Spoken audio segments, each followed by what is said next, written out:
Quiero que abra su Biblia y busque conmigo 2 Corintios capítulo 13.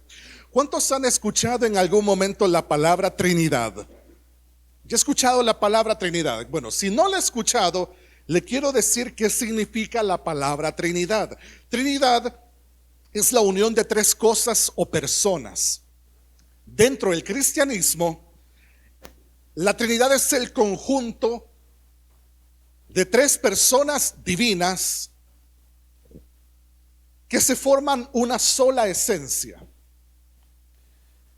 La Trinidad cristiana nos enseña que el Padre, el Hijo y el Espíritu Santo son seres individuales, pero forman parte de la misma unidad. Y en el Antiguo Testamento y al día de hoy, los creyentes tenemos mucho la costumbre de declarar palabras de bendición, y lo hacemos diciendo: te bendigo en el nombre del Padre y del Hijo y del Espíritu Santo. Hacemos muchas cosas siguiendo ese patrón.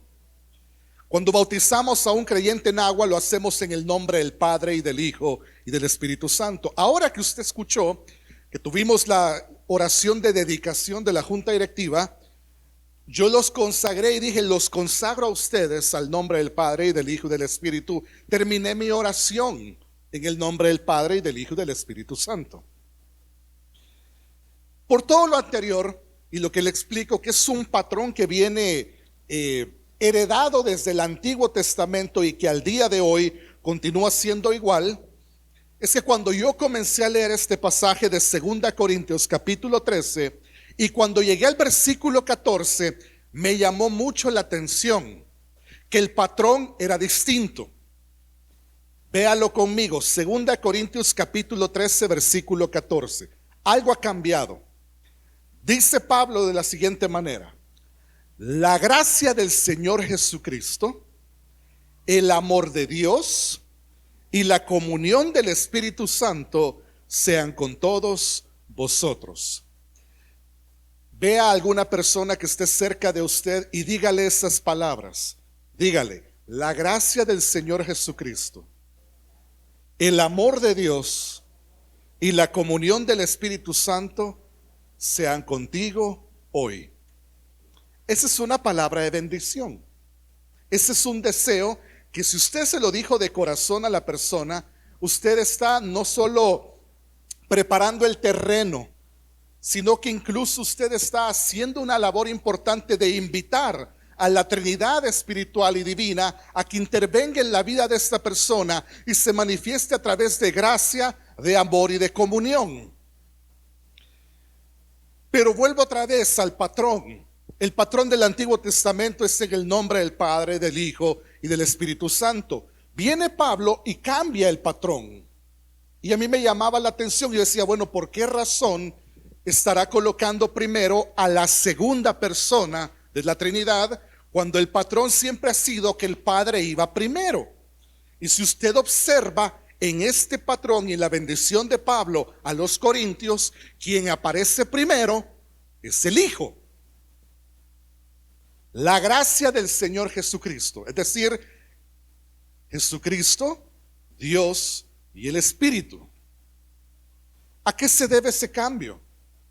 ¿Por qué razones que Pablo lo presenta de esa manera y bendice a los corintios con ese patrón?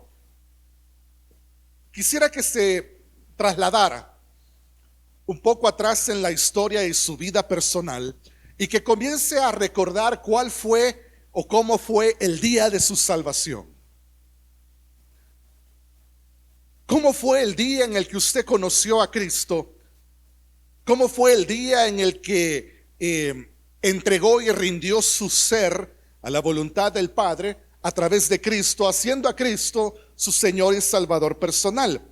Ese día en el cual, como yo sé que a usted se lo enseñan a través del proceso de formación discipular de esta iglesia, le enseñan que hay un día en el cual nosotros ya no nacemos de carne, sino que nacemos del Espíritu y la voluntad del Espíritu. Nos volvemos seres con dos naturalezas, una carnal y una espiritual. Dentro de la espiritual hemos rendido todo lo que somos a la persona de Cristo. El día de su cumpleaños espiritual, ¿Alguien cumple años en octubre? ¿Alguien? Vaya, una. ¿Alguien más? Dos. Vaya. Ustedes tres, ustedes dos y yo compartimos mes. Nacimos en octubre. Vinimos a este mundo, humanamente hablando, en octubre. ¿Alguno de ustedes recuerda el día de su nacimiento espiritual? ¿Qué día nació a la familia de Dios? ¿Qué día dejó de usted caminar como muerto en vida, con un rótulo de condenación sobre su frente, y a través del sacrificio de Cristo usted entró al perdón de Dios y se convirtió en un heredero de la vida eterna? Ese fue el día de su cumpleaños espiritual, su nacimiento nuevo. ¿Cuándo fue? Yo estaba recordándolo en mi experiencia personal y no le puedo decir el día exacto, pero le puedo decir el contexto en el que eso ocurrió. En la iglesia en la que yo crecí, habían organizado un evento específicamente para niños. Era una escuela bíblica de verano, o sea, muy tradicional de las iglesias de Asamblea de Dios. Y mandaban en vacación a todos los niños a la iglesia, porque los papás no los querían tener en casa, porque mucho molestábamos y nos mandaban mejor a la iglesia para que en la iglesia hiciéramos relajo.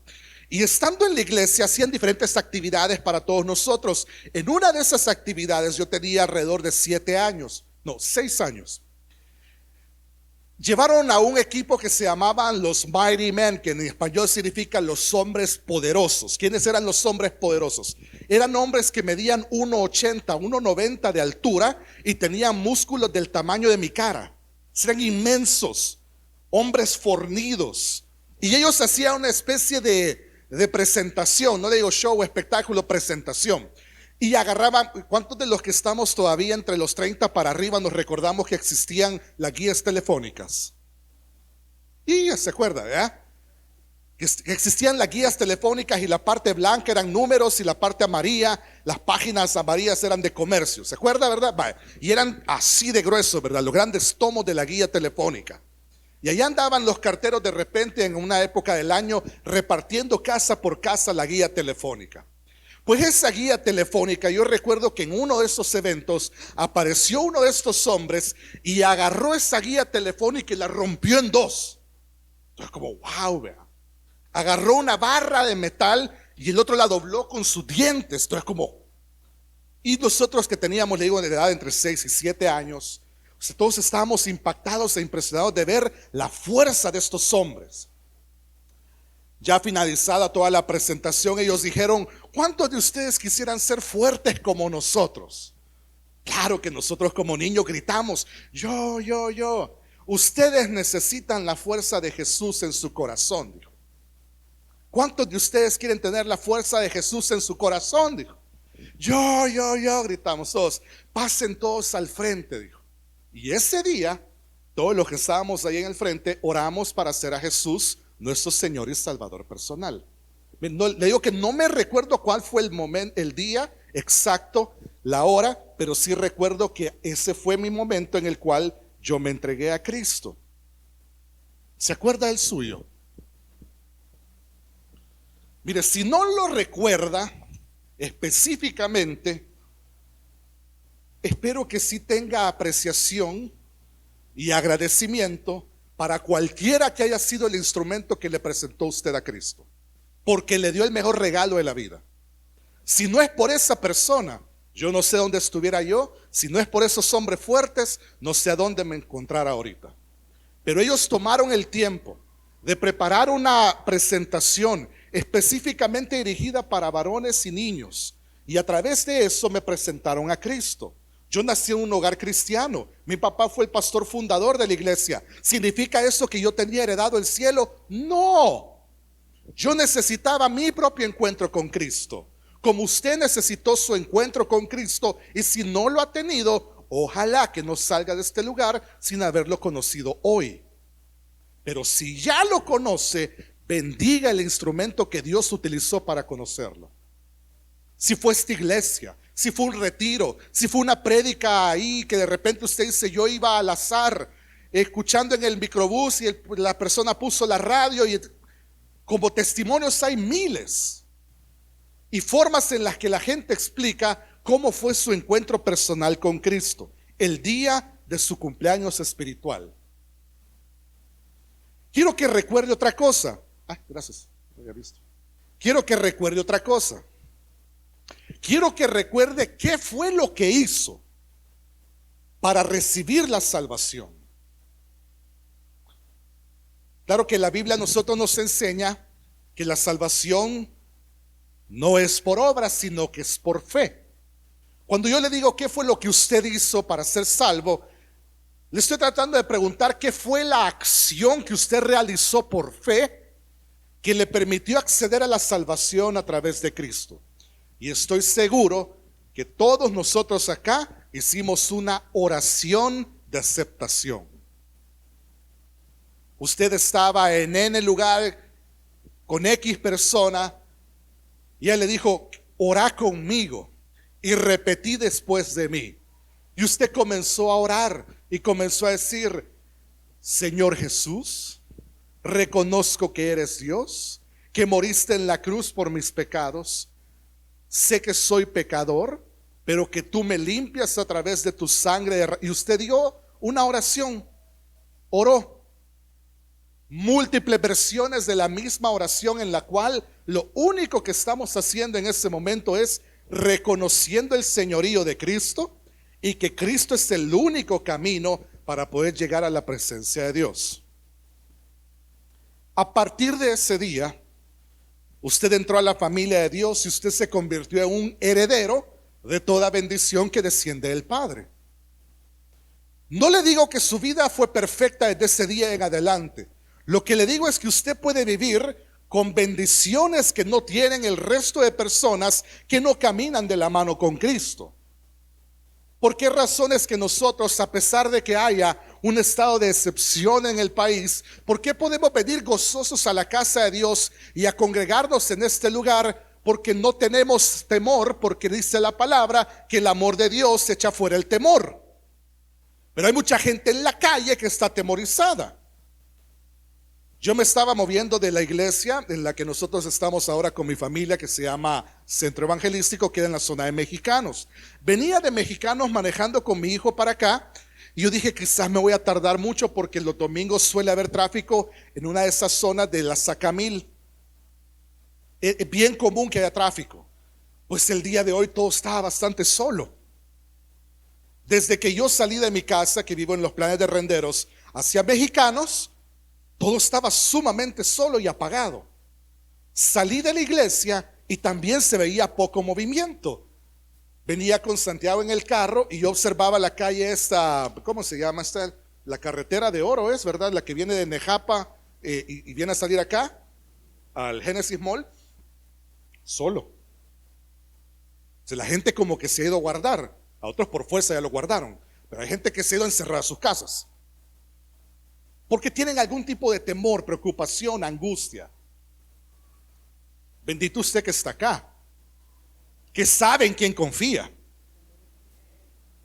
y sabe que puede confiar en Él, porque desde el momento en el que se lo presentaron, Jesucristo ha demostrado que es el mismo de ayer, es el mismo hoy y va a ser el mismo siempre. El que nos cuida, nos protege, el que nos fortalece en tiempos de angustia, el que nos ha dado acceso a la presencia de Dios. Y en la presencia de Dios encontramos plenitud de gozos, delicias por siempre y para siempre. Eso, la persona que no conoce a Cristo no lo puede decir. Usted sí. Yo siempre he pensado cómo hace la gente para soportar este mundo sin Cristo en el corazón. Muchos no lo resisten. Muchos deciden terminar su vida porque es tanto lo que están viviendo y no hay esperanza para ellos fuera de su realidad porque no conocen a Cristo. Por esas razones que yo siempre le decía a la iglesia y se lo repito a usted: bendito sea aquel que le presentó a usted a Cristo. Nunca lo olvide. Dele gracias a Dios, porque si esa persona no hubiese sido obediente, pues usted no sabe ni dónde estuviera ni en qué condición estuviera.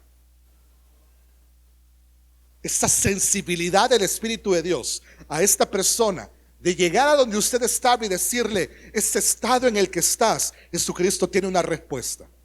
Esa condición en la que te encontrás, Jesucristo puede intervenir. Y usted lo aceptó. Y al momento de aceptarlo, entró a la familia de Dios y comenzó a ver, se lo repito, no que la vida es perfecta, pero que tiene respuestas en la persona de Dios. Y que Él le puede dar sentido a su vida y propósito a su existencia. Y que usted tiene una razón especial para levantarse en las mañanas, que no tiene que ver con su trabajo, que no tiene que ver con agradar a su familia, a su esposo y a sus hijos. Tiene que ver con vivir para Dios, honrar a Dios y predicar a Cristo en tiempo y fuera de tiempo. Solamente esas tres cosas son suficientes para que en las mañanas nos levantemos y digamos, este es el día en el que voy a servir a mi Dios, porque Él me ha regalado la vida eterna. ¿O no? ¿Vale o no vale la pena? Claro que sí. Entonces estamos reflexionando de alguna manera, recordando en lo sobrenatural de ese encuentro con Cristo, en el cual nosotros hablamos con nuestros labios. Dice Primera de Juan, confesamos con nuestros labios que Jesucristo es el Señor. Creímos en nuestro corazón que Dios le levantó de los muertos y con eso somos salvos. Un momento especial, sobrenatural y maravilloso. Un momento en el que Jesucristo se convirtió en el camino. Juan capítulo 14, Jesucristo dice en el versículo número 6, nadie viene al Padre si no es a través de mí. Juan 14, 6. Yo soy el camino, declaraba. Yo soy la única ruta a llegar hacia Dios. Entonces, antes de que usted pudiese conocer a Dios y llamarse a sí mismo hijo o hija de Dios, usted tuvo que conocer primero a Jesús y reconocer que Jesucristo murió por sus pecados, puso su confianza en el sacrificio de Cristo en la cruz, y entonces llegó al conocimiento de Dios y a la bendición del Padre que se llama vida eterna. Ahora entonces se entenderá un poco mejor. Porque es que Pablo, cuando le escribe a los corintios y los bendice, comienza bendiciéndolos a ellos en el nombre de Cristo. Jesucristo iba primero en la fórmula de Pablo, pero él lo está diciendo no porque era una tradición que se hiciera de la otra manera, o porque era costumbre que la gente lo dijera al final de la oración. Él está describiendo su propia experiencia de cómo conoció a Dios. En el Antiguo Testamento, la gente llegaba al conocimiento de Dios a través de la ley, a través de los profetas, a través de los jueces, a través de los reyes. Cuando llegamos al Nuevo Testamento y después de la manifestación de Cristo en la tierra, llegamos al conocimiento de Dios a través de Cristo. Pablo entonces lo que está haciendo es que está diciendo lo siguiente: puedo acceder a Dios y al Espíritu Santo porque hubo un momento en el que conocí a Cristo. Váyase conmigo a Hechos capítulo 9. El versículo 3 al 5 describen el momento en el que Jesús se reveló sobrenaturalmente a Pablo. En aquel momento su nombre era Saulo, un reconocido fariseo que había estudiado con los mejores maestros de la ley y dedicado toda su vida no solo al propósito de enseñar la ley, no, este fue todavía más atrevido en su manera de ser fariseo. Suficiente hubiera sido que él predicara acerca de la ley, pero no, él perseguía a aquellos que iban en contra de la ley. Suficiente podría ser que usted dijera, vaya, los mete presos. No, él autorizaba que mataran a los seguidores de Cristo. Dice, vaya, y si fuera autor intelectual, no, pero también estaba presente en esos momentos, y a él le llegaban a presentar las ropas de la gente que habían matado. El hombre era un sanguinario. El hombre era autor intelectual de saber cuántos asesinatos. El hombre sentía que tenía autorización y le podía presentar argumentos a cualquier gobernante y decir: aquí traigo cartas de autorización para venir a perseguir a todos estos cristianos y darle muerte a ellos porque están en contra de la ley. Ese era Saulo. Y Saulos en nuestros medios hay muchos, muchos. Hay mucha gente que se opone y se resiste a la predicación del evangelio. Y quizás nosotros cometemos el error de que a primas y primeras inmediatamente analizamos, vemos el perfil de la persona y decimos: este nunca va a llegar a los pies de Cristo. A veces pasa. Pasamos de ser dioses, jueces, a condenar en vida a esa gente. Por eso es que cuando Pablo finalmente tiene este encuentro de Cristo, que usted ya va a leer conmigo, Hechos capítulo 8, versículo 3 al 5, después de que tiene ese momento, hubo que intervenir para que la gente supiera: el que le decían Saulo, sí, no, ya no se llama Saulo, hoy dice que se llama Pablo, hermano Pablo, el que seguramente guardó las ropas de Esteban después de que lo apedrearon. Ese, sí, fíjate, y le comenzaron a contar a la gente. Él dice que tuvo un encuentro especial y sobrenatural con alguien. ¿Con quién? Con Cristo, con Cristo. Si Cristo se revelaba a los discípulos, estuvo con los discípulos, se manifestó en el aposento alto. ¿Qué interés podría tener Jesús en ese hombre? Había que convencer a la gente de que aquel se llamaba Saulo y hoy se decía Pablo, había tenido una experiencia sobrenatural. ¿Cuál fue? Versículo 3. Ya estaba Saulo por llegar a Damasco cuando de pronto, desde el cielo, le rodeó un gran resplandor como de un rayo. Saulo cayó al suelo y una voz le dijo: Saulo, Saulo, ¿por qué me persigues? Versículo 5. ¿Quién eres, Señor? No sé si en su versión, yo estoy leyendo creo que la versión del lenguaje actual, no sé si en su versión la palabra Señor en la respuesta de Pablo está colocada con mayúscula. Eso significa que Pablo estaba diciendo: ¿quién eres tú, Kyrios? Kyrios en el griego significaba Señor, uno de los nombres atribuidos a Cristo. ¿Cómo supo Pablo que en ese momento estaba en la presencia de Cristo? Es que tonto no era, era necio. Desconocedor de la palabra no era, era burro. ¿Por qué me perseguís a mí? ¿Y yo qué te he hecho?, le dice el Señor. O sea, literal ha venido Cristo a confrontarlo. Mire, y esos momentos a veces son, como le dijera, en los que se ve si realmente uno tiene o no tiene el carácter para defender lo que dice, cuando nos confrontan con alguien más. Y a mí una vez me pasó. Una hermana, me estoy riendo porque no me acordaba de eso hasta ahorita. Una vez una hermana que terminando un culto, nosotros estábamos en el intermedio de los dos servicios. Entonces yo hice un comentario, como muchos comentarios que después mi esposa me regaña y me dice: mira, es que vos no sos chistoso, la gente no te entiende tu humor. Y digo, bueno, quizás es cierto, ¿verdad? Porque lejos de que la gente se riera, me llegaron a reclamar. Y entonces viene la hermana, mire, y me levanta el dedo así, me lo pone en la cara y me dice: usted me avergonzó delante de todos. Y yo estaba en el cafetín de la iglesia y un montón de gente estaba sirviendo el desayuno y todo como que de repente se quedó en un silencio y todos se quedaron viendo qué está pasando. La hermana: ¿qué pasó?, le digo. Usted dijo que yo no tenía para pagar la entrada del evento. Yo dije eso, le digo. No me acuerdo, le digo. Pero hagamos una cosa, le digo. Véngase conmigo, vamos a buscar la grabación del primer culto y veamos a dónde sale. No, que no sé qué, que no sé cuánto, que no sé. Ahí quedó. Total que desde ese día, la hermanita, no sé qué odio me agarró. Pero era una cosa de un hostigamiento que no me lo decía a mí, sino que a todo mundo le andaba diciendo cosas de mí.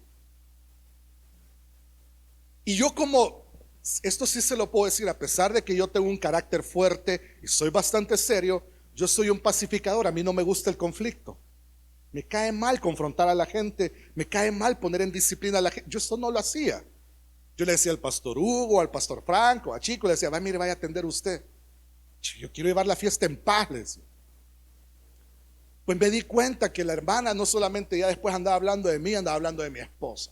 Y después andaba hablando de que los niños del pastor, y que la hija del pastor, y que el no sé qué, que no sé. Y entonces todo me llegaba a oídos. Pues un día me dice uno de los directivos, mira, me dice, ¿y por qué nos sentamos al hermano y que te diga las cosas a vos en tu cara? Es que no va a quererles. Porque cuando usted sabe, o sea, realmente que lo está haciendo con perversidad, a conciencia, como dicen los abogados, con dolo, con alevosía, con ventaja, que usted planifica la manera de herir a la gente. No fue necesario. ¿Sabe por qué? Yo siempre le decía a mi gente, yo le doy la oportunidad de que todo el trabajo sucio lo haga Dios. Dios me puso aquí para predicar y amar a la gente, no para darle garrotazo. Si alguien se va a ensuciar las manos y va a tratar con esta mujer, no voy a ser yo, no van a ser ustedes, va a ser Dios. Pasó el tiempo. En una situación complicada de su vida, ¿quién cree que era el único que estaba en ese momento ahí a la par de ella? A pesar de que la mujer había hablado pestes, a pesar de que la mujer me había levantado la voz enfrente de todos y me puso el dedo en la cara, y en ese momento lo hice porque era mi obligación. No, lo hice porque tan grande es el amor de Dios que yo sé que del amor que recibí del Padre estoy en la obligación de darle también a alguien más. De la gracia que recibiste, de esa misma gracia también dale a otros. Y así nos toca, mira. Y se lo conté a una persona después en sesión de directiva. Mira, dicen que la hermanita ya hizo las paces con vos. Conmigo no. Si yo nunca le he odiado. Y yo me estoy acordando de eso ahorita porque imagínense lo que significaba para Pablo, ¿verdad? Tener que andarle dando explicaciones a la gente de que ya no era el de antes. Y a veces los frutos hablan más fuerte, ¿verdad? Pues mire, yo no sé qué pasó. Creo que solo fue la intervención de la obra de Dios y el Espíritu de Dios. La mujer cambió. Cambió. Ya era una atención distinta. Ya era un respeto que le podría decir que, o sea, ya bordeaba un poco con la idolatría. Y le decía, hermana, no, tranquila, hermana, hombre. Si yo no soy Dios, le digo, porque en todos lados me andaba haciendo que esto, quiere aquí, que no, hermana, tranquila. Ya. No, hombre, es que mi pastorcito me decía que no sé qué. Yo, está bueno, le digo, no se abata, le digo. Es que mire, qué pena, vea cómo yo lo trataba. ¿Cuál es el problema? Le decía. Yo no me voy a fijar en eso. Mucho menos nuestro Dios se fijó en eso. Dice la palabra que aún nosotros siendo pecadores, Cristo nos amó primero. Mantenga presente esa idea por lo siguiente. Estamos entonces en el episodio de la conversión de Pablo. Y lo que yo le digo que me llama la atención es lo que lamentablemente Pablo tendría que experimentar, que es tratar de convencerle a la gente que ahora era un seguidor de Cristo y que ahora había experimentado algo especial en su vida. Y le tocó andar testificando, dando testimonio por todos lados de esto que le sucedió. Reconocí que Jesucristo era real. No, ya lo sabía, pero era necio.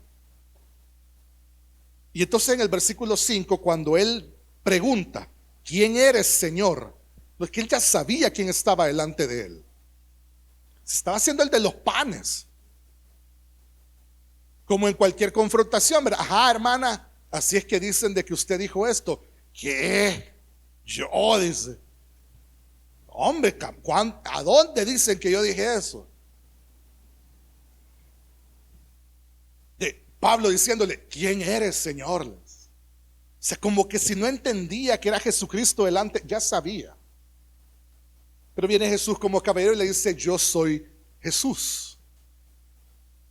Es a mí, le dice, a quien estás persiguiendo. Ay, eso estremece a Pablo, vea. O sea, me vinieron a parar el carro, vea. Pablo tuvo ese encuentro sobrenatural con Jesús, como muchos de nosotros acá ya lo tuvimos. No tengo la mejor duda, y gloria a Dios por esto, que nuestros mejores días comenzaron el día que conocimos a Jesús. El día que nos rendimos a Él, comenzó la mejor época de nuestra vida. Ay, pero es cuando más problemas he tenido. No importa. Haga tesoros en el cielo, no en la tierra. Allá nadie se los va a robar. Aquí que le queden a este gobierno y a los 10 que vengan después. Mi Dios va a suplir todo lo que me haga falta, y si no lo hace acá, en el reino de los cielos tengo yo mi recompensa. Fuerte ese aplauso a Dios. Entonces yo me quiero sumar a la bendición de Pablo a los Corintios y la quiero convertir en una bendición para fresca unción.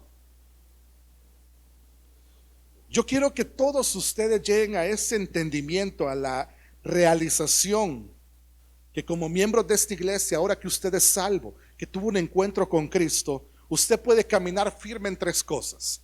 Número 1, usted puede caminar firme en la gracia de nuestro Señor Jesucristo.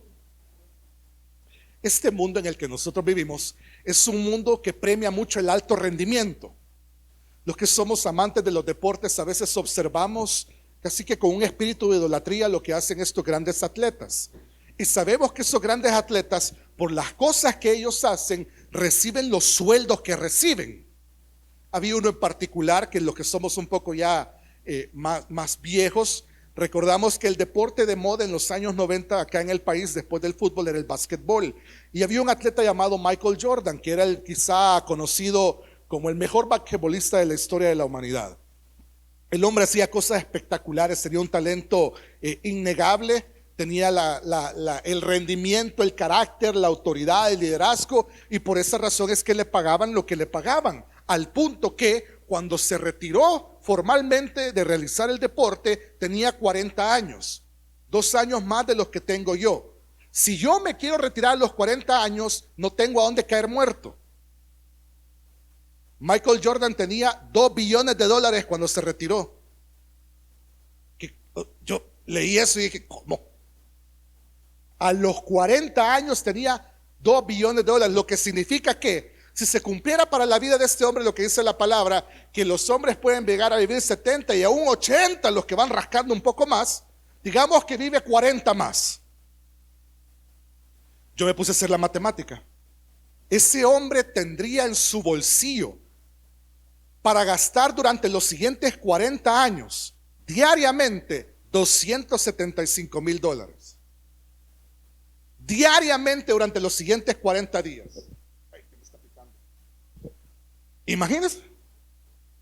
Le digo que si yo me retiro a los 40, no voy a tener eso. Apenas, hermano. Deudas le puedo heredar a mis hijos.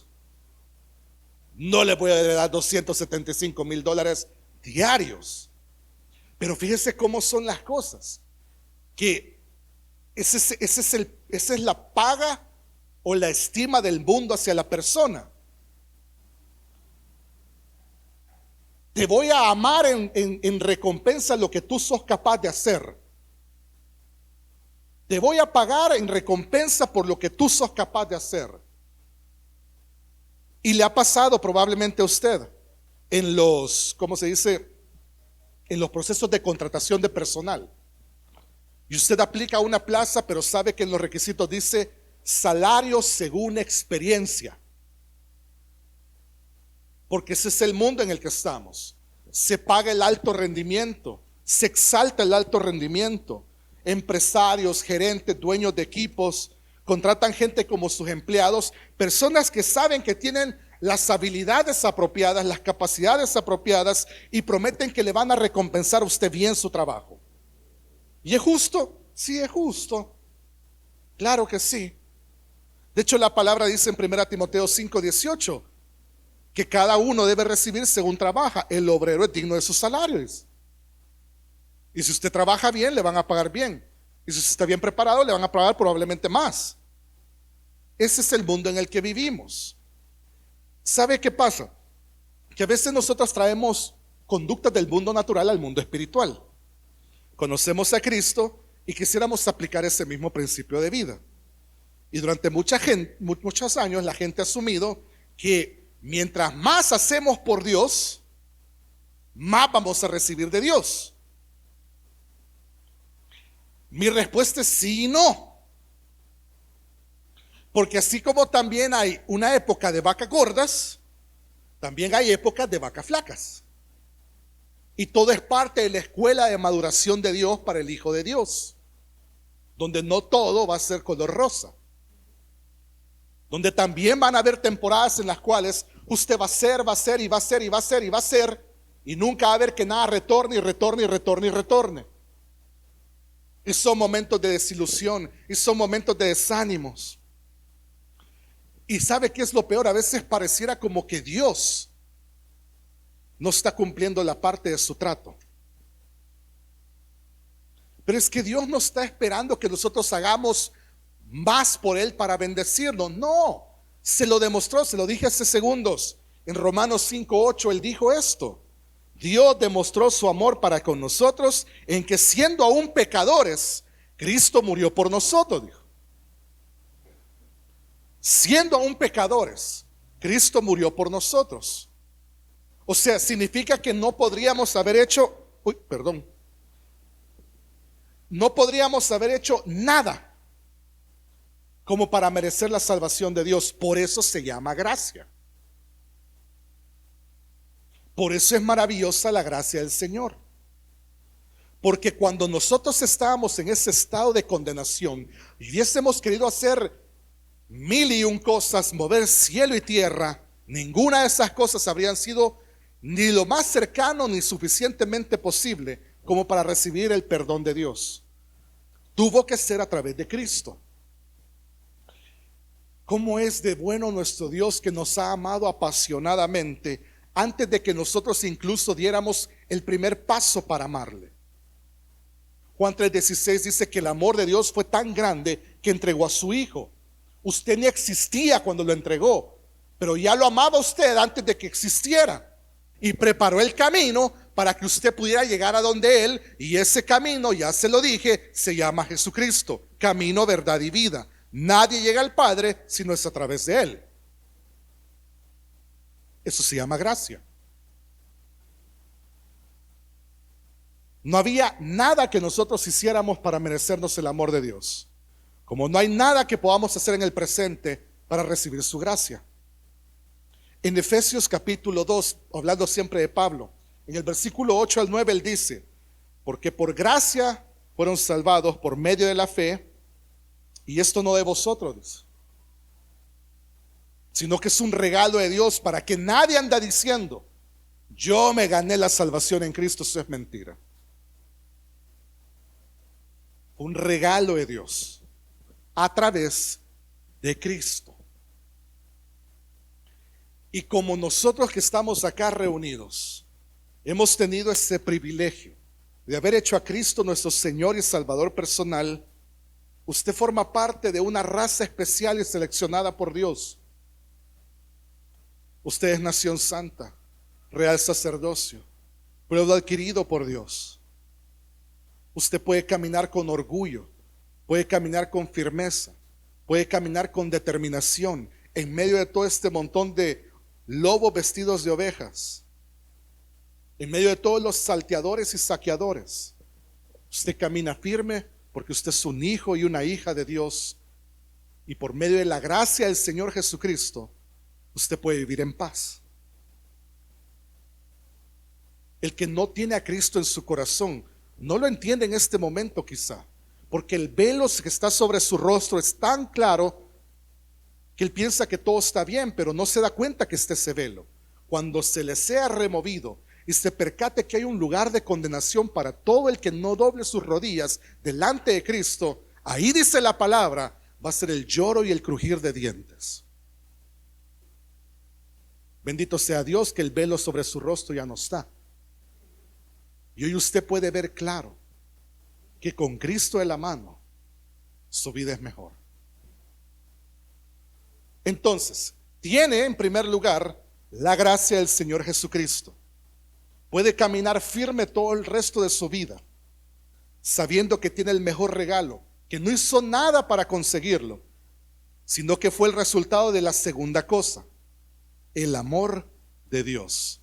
Dice el pasaje: la gracia del Señor Jesucristo y el amor de Dios y la comunión del Espíritu sean con todos ustedes. ¿Qué significa entonces esto del amor de Dios? En la carta a los Efesios, Pablo dice que él oraba continuamente por la iglesia de Éfeso para que ellos pudieran encontrarse con el amor de Dios. En Efesios capítulo 3 versículo 19 dice: le pido a Dios que ustedes puedan conocer ese amor, que es más grande de lo que podemos entender, para que reciban todo lo que Dios tiene para darles. Le ruego a Dios, dice, que ustedes tengan la oportunidad de conocer que el amor del Padre es tan grande, que a través de ese amor ustedes pueden recibir todo lo que quisieran. Pero mucho tiempo después, el Señor Jesucristo comenzó a escribir cartas personalizadas para varias iglesias. Dentro de ellas estaba la iglesia de Éfeso. Y en el capítulo 2 de Apocalipsis, versículo 4, él escribe lo siguiente en referencia a esa iglesia: tengo esto en contra de ti, que has dejado tu primer amor. La misma iglesia a la que Pablo le insistía: amen a Dios, amen a Dios, amen a Dios, amen a Dios. Reciban toda herencia de lo alto a través del conocimiento del amor de Dios. A esa misma iglesia el Señor Jesús le decía: ¿qué se hizo su amor? Pero ellos podían levantarse con un poco de soberbia, de orgullo, y decir: hombre, pero hemos hecho cosas. No, si es que el Señor Jesús se las reconoció. En el versículo 2 de Apocalipsis 2 le dice: no, yo reconozco cuáles son tus obras. Yo veo lo fuerte de tu trabajo. Sé que has perseverado. Alabo el hecho de que te has mantenido dentro de todo el entendimiento y de las enseñanzas de Dios. No has tolerado las enseñanzas de hombres perversos. Has confrontado a falsos apóstoles. Has rechazado el culto a otros dioses. Sí, le dice, o sea, yo reconozco que haces todas esas cosas, pero he aquí el problema, les: se te ha olvidado amar a Dios. En tu corazón está creciendo algo que, si no se le pone cartas en el asunto, los puede destruir. A veces la gente habla de que los cristianos caemos en una frialdad espiritual. Lo que dejamos de hacer es amar a Dios.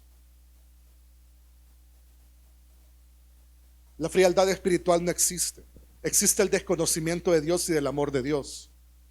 Y entonces usted deja de vivir en un plano espiritual y regresa a vivir en un plano natural. Usted renunció a eso. Nadie lo ha obligado a hacerlo.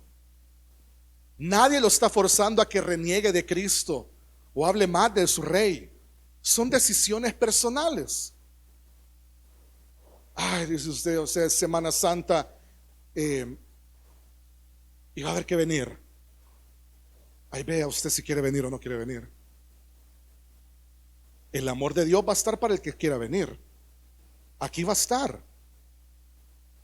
Depende de si usted es capaz de amar a Cristo y amar al Rey tanto como Él lo amó a usted antes de que incluso naciera, preparando el camino para que usted no fuera condenado, sino que tuviera vida en abundancia. ¿Merece o no merece nuestro Dios que cultivemos el amor? Más que cualquier activismo religioso. Eso significa, le importa más a Dios que le amemos más que cualquier retiro al que vayamos, más que cualquier vigilia que hagamos, más que cualquier ministerio en el que sirvamos. Se lo dijo a la iglesia de Éfeso: hijo, es que todo eso está bueno, le dice. No te estoy diciendo que no. No te estoy diciendo echar al trasto y tirar a la basura todo tu plan de trabajo. No. Pero que no se te olvide tu primer amor. Que todo lo estás haciendo porque Cristo te amó primero. Y de tal manera fue ese amor que sacrificó a su propio Hijo. Cuando nosotros damos sesiones de consejería prematrimoniales, siempre le advertimos a la gente: no vaya a permitir que el amor entre ustedes se convierta en una rutina. Porque después nos vienen los casos de casos, vea. Este hombre, mire, viera cómo cambió, vea. Cuando estábamos de novios, no, hombre, si es que no deja, ni aire me daba. Y hoy como ya logró. Y entonces uno pregunta, ¿verdad? Cuénteme un día de cada uno de ustedes. Cuénteme cómo es su día. Mire que me levanto a las 4:30 porque si no me levanto a esa hora, solo tenemos un baño en la casa y todos tienen que bañarse, que no hay que aquí, que sí, está bueno, dele, avance. Después voy a la carrera a dejar al niño allá, me tengo que topar con el tráfico de esto y esto y el otro, y dice, ok, ¿a qué hora sale el trabajo? A las 4:30, pero después está todo el tráfico de Lourdes para volver otra vez a llegar a la casa. ¿A qué hora llega a la casa, pues? Está tipo 7. ¿Y qué llega a hacer? A ver tele. ¿Y por qué? Porque eso me relaja. ¿Y su mujer qué hace? Me enoja. Vaya, pues, cuéntenme su día, le digo a la mujercita. Y empieza, mire, y hablan todo lo que hacen, vea. Y entonces la pregunta de rigor, vea, ¿y qué hacen de distinto, pues? Y todos los días es lo mismo. ¿Y qué cambia, pues? Es más, les digo, vámonos todavía más atrás. Desde el momento en el que yo dije, los declaro marido y mujer, ¿qué cambió? ¿Qué crees que cambió? Y entonces mi recomendación siempre era, vayamos una cosa, les digo.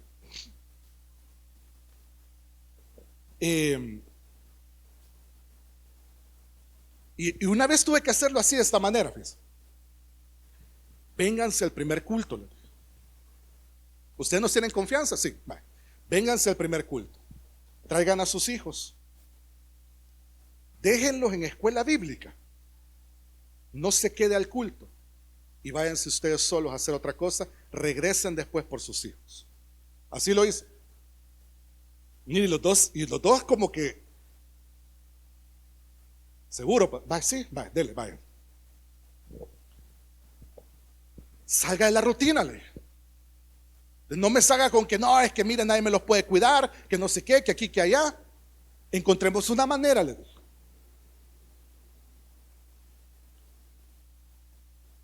Porque pasa que el día a día convierte las expresiones de amor en simplemente acciones que ya no tienen ningún tipo de valor para muchos de nosotros, porque estamos acostumbrados a recibirlas, o porque simplemente ya no nos satisfacen como era antes. Cuando Pablo le decía a Timoteo, aviva el fuego del don de Dios que está en ti, le decía básicamente de una manera u otra, volvete a enamorar de Dios, porque eso es lo que te va a mantener así, ¿ve?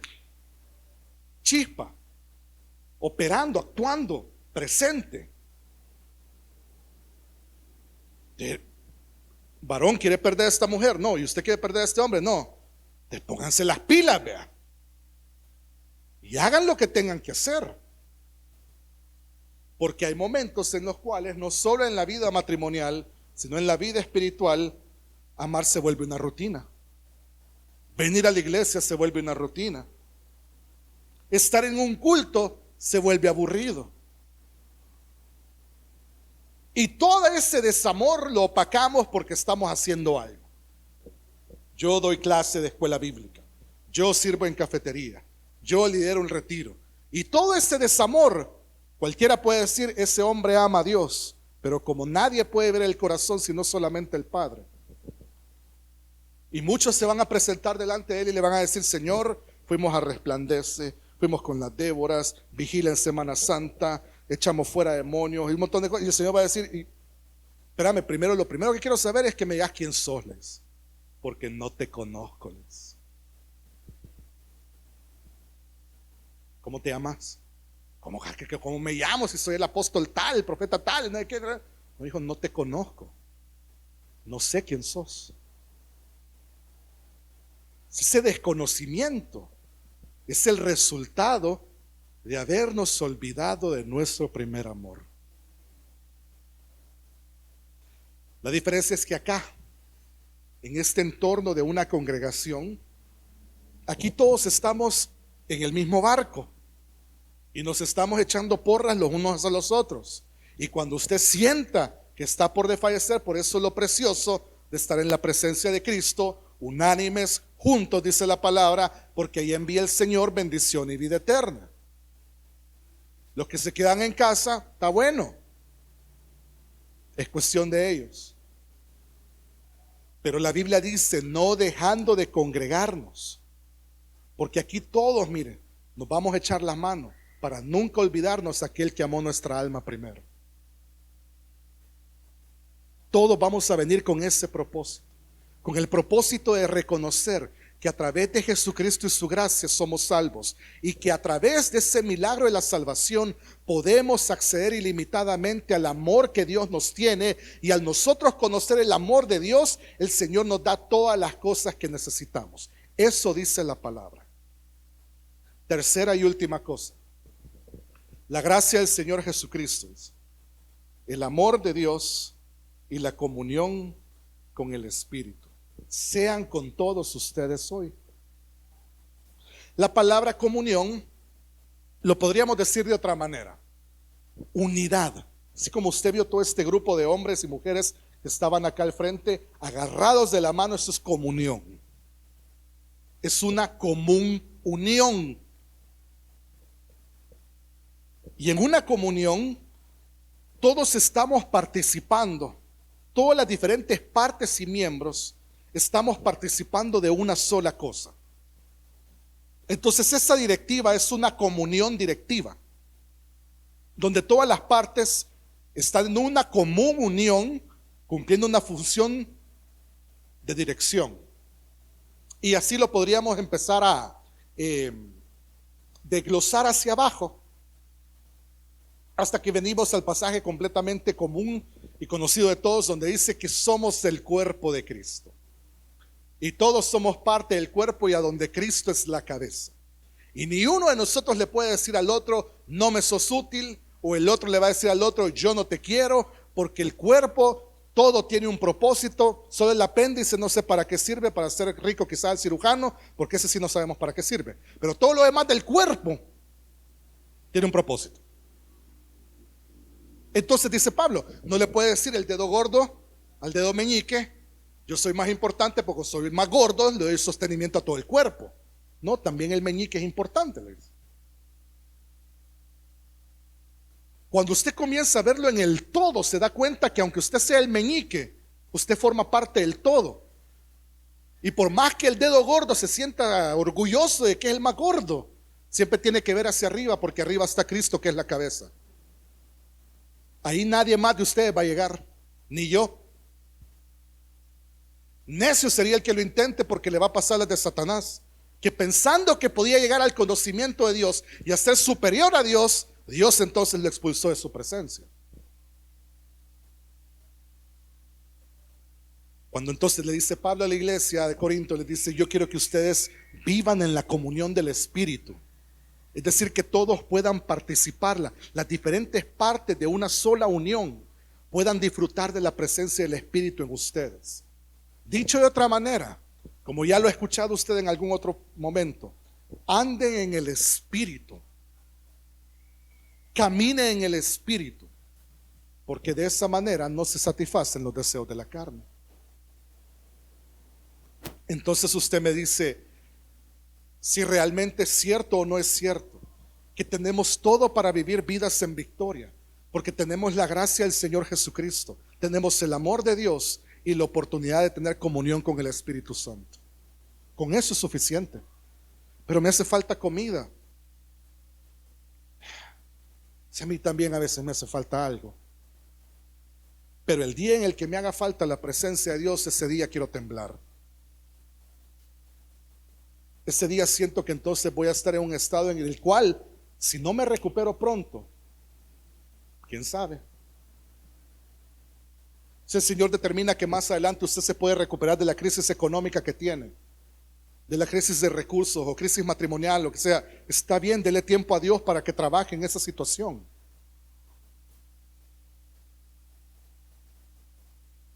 Pero nunca olvides, somos peregrinos en esta tierra. Y nuestra ciudadanía está en el reino de los cielos. Y usted escogió, usted lo escogió. De nuevo, nadie le obligó a rendirse a Cristo. Usted tuvo que confesarlo con sus labios. Usted hizo ese acuerdo con Dios. Si quiere ver el resultado de ese acuerdo, nunca se olvide de eso. Tiene todo para resistir y perseverar hasta el final. Tiene la gracia del Señor Jesucristo, el amor de Dios y la comunión con el Espíritu. Cierre sus ojos y vamos a orar.